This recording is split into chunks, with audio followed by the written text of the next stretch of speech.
Lucy will not be able to have that luxury. So maybe they'll focus the Lucy with that. So coming into the center, he's not going to have to worry about a counter this time. And there's that wind bomb, just missing the X strike, just barely out of range. It was at his max range and wasn't able to get it. So we immediately see him trying to jump into that. There's the snipe onto Gazhag. Gazhag taken down to about half health already. There's the, does get the tip of it. And so I was going to say, there's that X strike combo again. Going to rush in, just barely misses the Q. And so a little bit of pressure now coming out from the ultimate. And man, I don't know how if I liking this pick right now, just because now Jade doesn't have to worry about dodging or juking with his snipe, and so he can just snipe at free will now. And first round going to Flower Power, so 6 straight rounds here in favor of Flower Power. Yeah, I'm wondering now, they're going to have to somehow avoid the snipe and then high pressure Lucy with the wind bomb X strike combo. I think that's what's going to have to happen. Maybe play the round a little bit slow where they can petrify the Wing Haven playing Jade, or maybe get a fear off on Jade or something like that, and then put really, really high pressure onto this Lucy. I think Gazhag's going to have to be very, very aggro, and you see actually got the Vortex for the Wind Strike, so that way it is going to hold the person there a little bit, and that's the Lucy. So we'll be able to set up the Wind Bomb into the EXX Strike, which is really strong. Wind Bomb just missing there.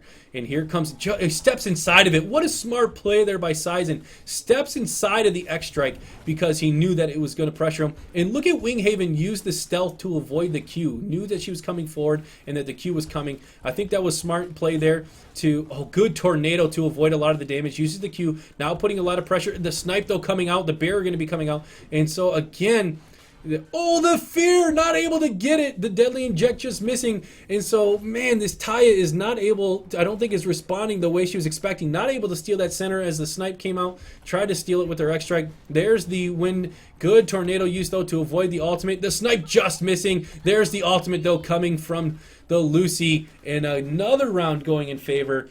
Boy, I like the fact that they changed, but I don't know how I feel right now about that pick. I just think, I thought it was okay. I think I would have liked seeing an Ashka over that maybe. I think Ashka's a little bit more mobile, can avoid some of the damage. The firewall would have been really good, but again, I don't know if Gazhag can play Ashka. So, I might be just saying this and she's not really able to do anything about it. So, really unfortunate start here for Sands, but maybe they'll be able to get this comeback. We'll see here. Lucy's both getting the weakening toxin, which I think is very strong. And we'll see if they're going to be able to get onto this Lucy. I think that's going to be the key. Can you get onto the Lucy? The wind bomb just missing, putting a little bit of pressure now onto both players here. There's the X strike in, just missing both. Great leap there from the Jade to avoid it. There's the wind bomb. Here's the X strike. Yes, good damage. The barrier though was up to avoid it, but they're not really able to follow it up as Jade puts high pressure on it. There's the petrify though. Are they going to be able to get this orb? They're going to try to get it. It looks like they did get it. I think they did. There's the ultimate coming up, but the petrify immediately, and he's not even going to get any use out of his ultimate. Great counterplay there. Going to roll out of there the wind bomb, and now the petrify coming out again. So let's see the immaterial coming out. Not going to be able to take too much damage. There's the fear made it just miss, and not going to be able to get that. And the blue team's going to grab the middle orb. So not able to get this combo set up like he was hoping. There's the X strike onto the petrified Winghaven. Here comes the snipe, gonna just miss. He changed his direction there. That was smart. He's displacing them a little bit, trying to put pressure, and just misses again that X strike onto the Lucy. The petrify coming out again though, which is very, very good. You see him trying to chase down. There's the damage with the wind bomb, but not able to put too much pressure on. There's the fear. The snipe gonna do a lot. Deadly injection onto her, and she's taking a ton of damage. There's the ult, but she died before the ult gave her a shield. And so that is one thing you got to remember with Taya, is that you don't get your shield until your mount gets to you. So sometimes what you have to do if you're using it is cast it really short. Don't worry about the damage and just get the shield so you can survive.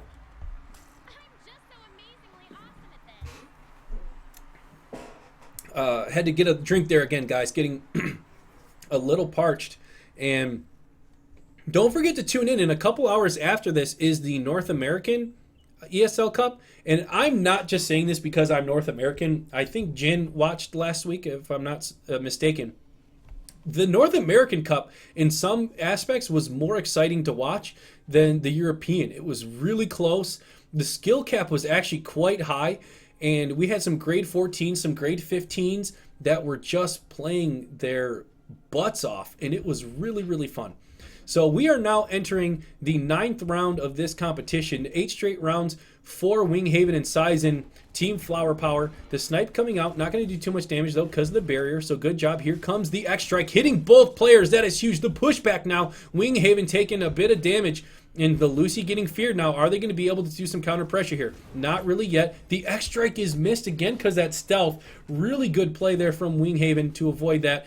And I think the red team ended up taking the orb. So there's the ultimate, the good tornado use to grab a couple health orbs and avoid the ultimate. So a snipe coming out, but not doing too much damage, a little bit superficial. A lot of damage coming now out onto the Taya. The snipe just barely going to miss.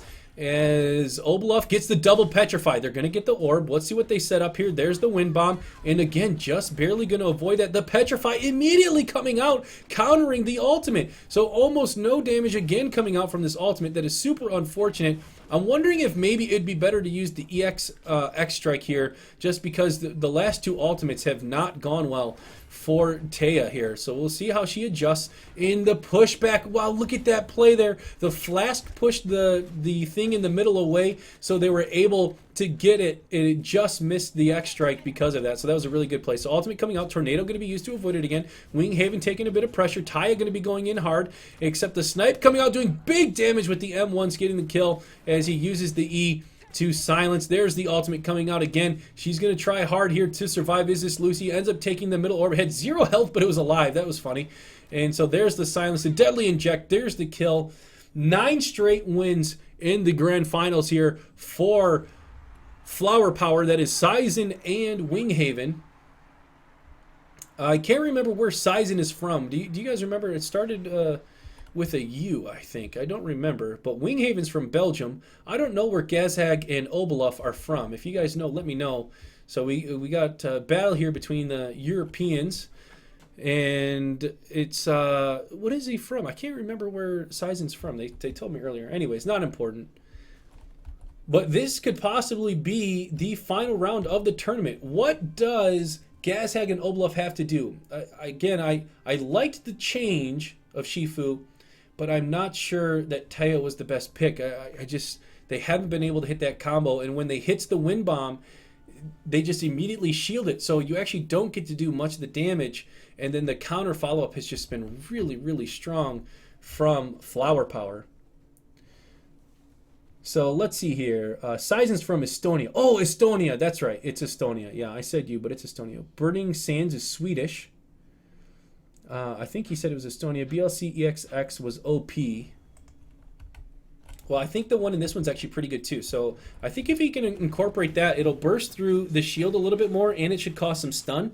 And so I think it'll do better. Nice job hitting both players there, and then followed up with the fear. That's what they need to do here. That was a very good job. Couple M1s being traded here between Lucy and Winghaven. A little bit of pressure being put on the blue Lucy. So good job so far here from the Swedes as they try to come forward. They're going to decide to take that middle orb instead of follow up with the damage. There's the X-Strike doing a bit of damage on the Lucy. Going to reposition, and good tornado to avoid that and push back, but he took a lot of damage there as the petrify onto the red Lucy silenced, and there's the kill onto Taya, and a little bit of BMing coming out from Winghaven, but man, they did work. I can't be mad at him. So he ends up sniping and taking. There's the ultimate.